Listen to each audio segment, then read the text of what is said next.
Welcome back. President Trump sent Congress a $4.4 trillion budget proposal yesterday that slashes entitlement programs, boosts military spending, and according to reports, could add over $7 trillion to the deficit over the next 10 years. Earlier today, Mick Mulvaney, the president's very own director of the Office of Management and Budget, had this to say about the president's proposal. If you were in Congress, would you have voted for this budget that you're presenting? As a member of Congress representing the 5th District of South Carolina, I probably would have found enough shortcomings in this to vote against it. So if one of the authors of the proposal would have voted against it, should Congress do the same? Joining me now, former White House Secretary and Communications Secretary and Fox News contributor Ari Fleischer, back in action, right where you belong. So let's discuss this budget. That's a lot of money spent, and they're assuming the economy will keep blooming and therefore offset those deficits. I think that's wildly optimistic. And that was a remarkably candid and un-Washington answer, but it does illustrate what's wrong with all the spending going on in Washington. Yeah. Look, Kenny, the heart of it all is growth. And how much economic growth will we have? This budget has 2.9% projected growth going to the future. And frankly, if we get GDP at 3.5 into the 4 range, that solves a lot of problems. If we don't, we're going to have trillion-dollar deficits. You know what? It's like being an attractive person and buying a $3 million house, saying, I am so hot, I know I'm going to be a movie star. Therefore, at some point, I will be able to afford this house. Now, there are greater odds that you'll do well because of your attractiveness, especially in something as superficial as modern-day film. However, that's not a guarantee, and there's also no guarantee that the government receipts will total whatever it needs to offset that spending. Except I do think it's more likely that the economy is going to grow at a 3.5 or 4% rate than an unattractive person becoming attractive. That is the economy as we at least know it right now, and based on 2018 or 2017's growth into 18. The ultimate, well, over 10 years, no. And this is why entitlement reform has to get put onto the table. Absolutely. And if you don't touch Social Security, if you don't touch Medicare, and then you increase defense and domestic spending, $300 billion each, there's nowhere left to go. No, there is nowhere left to go. And we talk about this a lot, the parameters that government places on itself, and that's what really shackles the economy. But it's interesting because this is not reality. This is basically a policy wish list that the president wants to see happen. But this in no way is going to go to Congress and become codified into law because they've already done that with the 2-year spending agreement.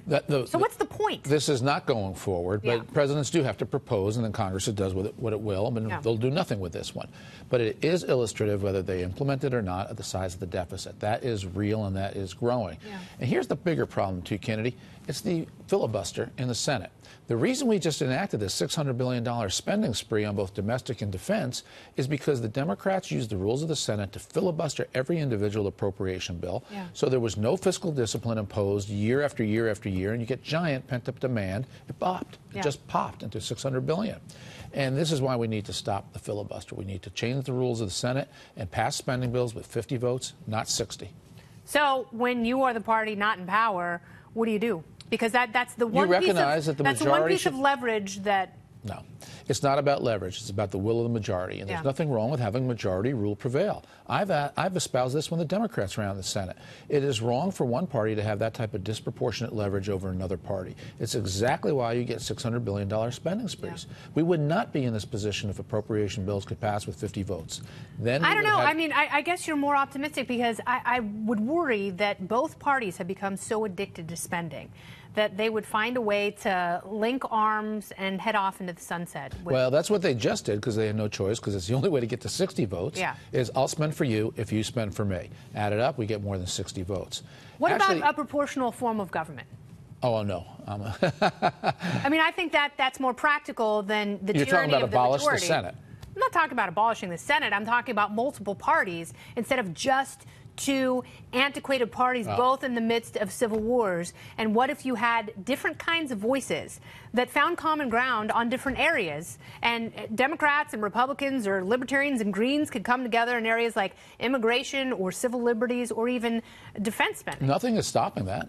If people want to vote that way, they'll vote that way. There's no prohibitions on that happening. And in essence, what you have now is you have different factions that make up the Republican Party and the Democrat Party. Yeah, but they're not working together the way they would in a coalition style government. They're also not working together because they don't have to, because you can filibuster and force the other party to come to the table and acquiesce because you need 60.